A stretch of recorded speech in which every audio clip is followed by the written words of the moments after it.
In this video, we're going to do some work on recognizing melodies by ear. So for example, being able to turn on the radio, listen to a song, and just the first time you hear it, you instantly know every single note of that melody, exactly what note it is, and how you could play that melody instantly in any key on your instrument. It's really not that hard. It's something everybody can learn. It doesn't depend on any kind of freakish ability like perfect pitch that almost nobody has. It's about just becoming aware of the sensations that you're already feeling and enjoying whenever you listen to music. We already know these sounds. We've been hearing them all our lives. So what we need to do as improvisers is just become aware of that and kind of clarify which one is which so that we can also express these sounds when we imagine them in our own music.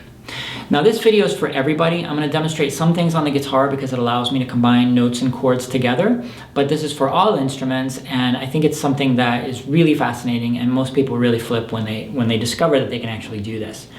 The most important idea that I want to share with you in getting started is to start thinking about music as happening on two different planes.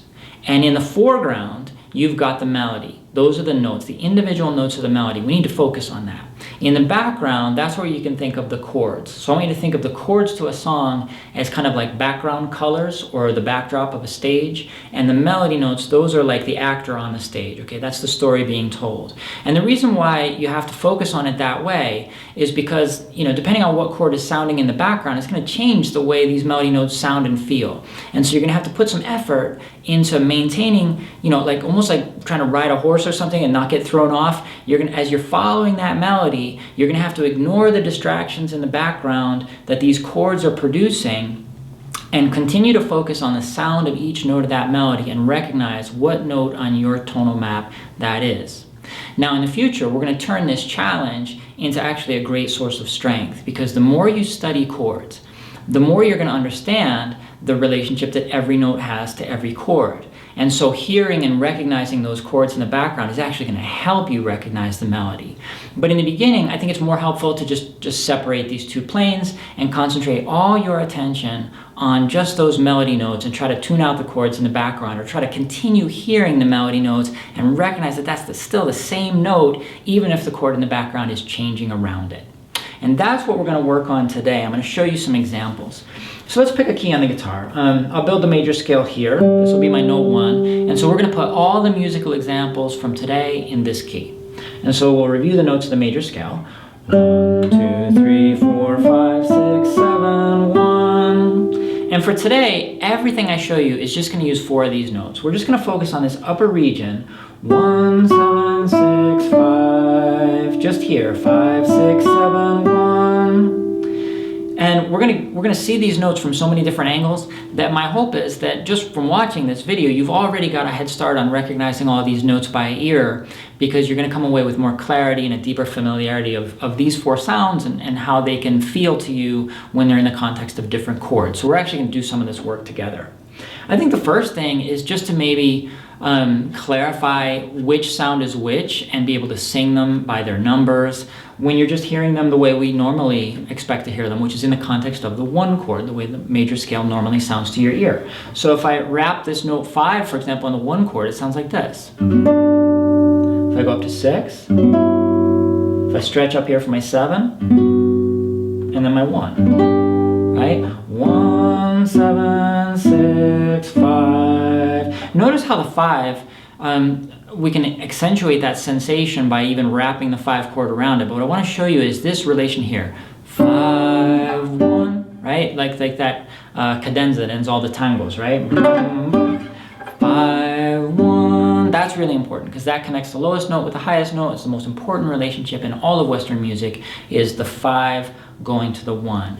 And so this is how the 5 sounds. And this is how the 1 sounds. 5, 1. Now the question is, can you continue imagining that relationship between 5 and 1, even if I don't accentuate note 5 by wrapping that 5 chord around it? Even if I just play 5 in the 1 chord, can you still hear bum, bum, 5, 1? Like for example, what does that remind me of? That Here Comes the Bride thing, right? That all takes place in the 1 chord in the first measure. 5, 1, 1, 1. Then it changes to the 5 chord. 5, 2, 7, 1. That's little off topic, but the idea is that that's an example where you can hear your 5 and your 1 both in the 1 chord. And then we have this note 6 here above 5, 5, 6, 5, 5, 6, 7, 6, 5. So this is what all these notes sound like in the 1 chord. You've got your 5, your 6, your 7, and your 1. And let me then test you. If you don't look at what I'm doing on the guitar, what is this note? If I play a little differently maybe. Which of those are you hearing? The highest melody note. Can you recognize that? And if I come down to here, where did I go? That's just can you hear how close that is? That's just a half step. Also notice the quality or the overall texture of this moment, that when I'm here, it's much more resolved. That's the tonal center, that's note 1. Notice when I go down to note 7, it's much more open, it's much more ambiguous, much lighter. That's note 7 in the 1 chord. And then we've got this thing down here, 6. Notice how 6, you might be able to recognize 6 most easily by the feeling that it gives you that we need to go to 5 after, right? That 6 feels like a suspension that wants to come down to 5, 6, 5. Okay, so that's just by way of introduction, right? That's just these 4 notes accompanied by the 1 chord. Now we can start looking at some musical examples that put chords to these notes, and so you can begin practicing this skill that I'm talking about of looking through that chaos of the chord that's wrapped around that note in the moment, or as I say, it's in the background, and you can focus clearly on those melody notes and pull them out and notice where you are in your tonal map. We'll start with everybody's favorite here.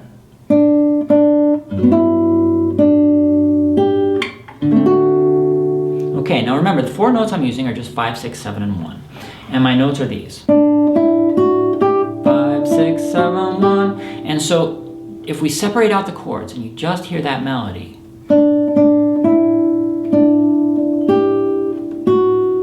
okay? Remember, 5, 6, 7, 1. 1, 2, 3, 4, 5. Can you hear happy birthday, right? So that 5 is the note that starts that song. And can you hear where it goes? Da, da, da, da. Remember that suspension we talked about? Da, da. That's 6 relaxing into 5. Da, da, da, da. That's 5, 5, 6, 5. And then you remember that tango cadenza I showed you earlier? Bum, bum, right? Notice that here. 5, 5, 6, 5, 1. You notice that? Bum, bum. Da, da, da, da. And then we go here, well, in the other chord, right? So all in all, what we have here is 5, 5, 6, 5, 1, 7. And that's your task, is to pull that melody out of those chords. 5, 5, 6, 5, 1, 7. And then be able to improvise with that in your mind. Can you go back to 1? Can you go back to 7? Can you come down to 6? Come down to 5? 5, 5, 6, 5, 5, 6, 5, 5, 1, 5, 1, 7, right? This is the mastery that we need. We need to be able to move all around that space, and these 4 notes need to be like old friends. Okay, so that's a children's song, simple example. Let's look at some more complex tunes. We'll look at some jazz standards. The ballad Tenderly starts with exactly these same 4 notes. I mean, maybe not in this key, but these 4 notes on your tonal map, 5, 6, 7, and 1. And so the question then becomes, in this next example, can you continue to hear these familiar sounds that we've been focusing on now for a couple of minutes, the 5, the 6, the 7, and the 1, and can you follow that and trace it and see where you are on the tonal map with each note that I play? This is what it sounds like.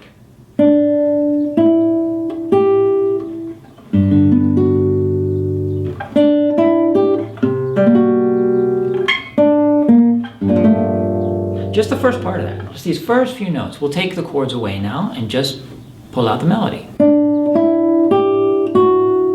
Okay, so we've been working with these sounds, right? 1, 7, 6, 5, 5, 6, 7, 1, ba, and now the melody. Da, da. Can you hear that? That's the same. We're just walking up the scale. 5, 6, but then I go all the way up here, and then I come down to this beautiful sound here, and the stretch to reach it, but da da da da. And so your task is to not look at my hand, even if you are a guitar player, and certainly not look for sheet music. It's looking inside yourself. What are these sounds? You study these sounds every day. You probably play this exact same region of your major scale every day of your life. So just noticing what the heck you're doing. What are these sounds? What do they sound like? What do they feel like? And learning to recognize them in these melodies. That melody is just 5, 6, 1, 7, and you can confirm it to yourself, right? Because you can walk up and down. 7, 1, you can go back up to 1, 1, 7, 1, 7, 6, 5, 6, 5, 6, 5, 5, 1. Remember the tango thing. 5, 1, 5, 6, 1, 5, 6, 1, 7. The evening breeze. 5, 6, 1, 7.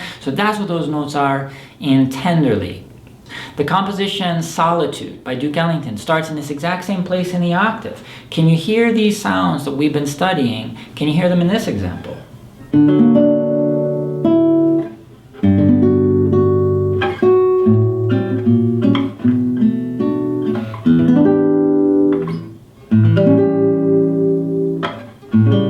Right? Just the first part of that. And notice that even if I do some, other stuff in the background, I'm still just where am I? 5, 6, 7. And no matter what I do in the background, that's still just 7. And so when I go up here, now that's a different sound, isn't it? And that's maybe your first real test of this skill that I'm talking about. Can you hear that that's 1? Can you hear that all I'm doing is 5, 6, 7, and then 1. That 5, 6, 7, and then hearing that next note up here is 1, even though it's coming wrapped in the 6th chord. Okay, so that's something to meditate on and to think about. I'll give you one last example using these exact same 4 notes, and it's the opening line to Wave, which is a very beautiful bossa nova by Jobim, and it starts like this.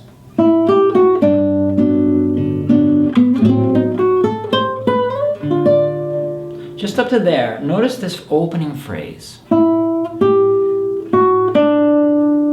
Remember where we are. 1, 7, 6, 5, 5, 6, 7, 1. Now, what's unusual about this opening melody is that it starts on this note. And then and it falls here. Okay? Can you remember what we said earlier? In the very beginning, when I first presented this note to you, I introduced 6, saying it's kind of a suspended sound. And it wants to relax into 5. Right? I mean, 6, almost you could wrap the 4 chord around it and feel that suspension even more. 6, 5, right? Like that amen cadence, right?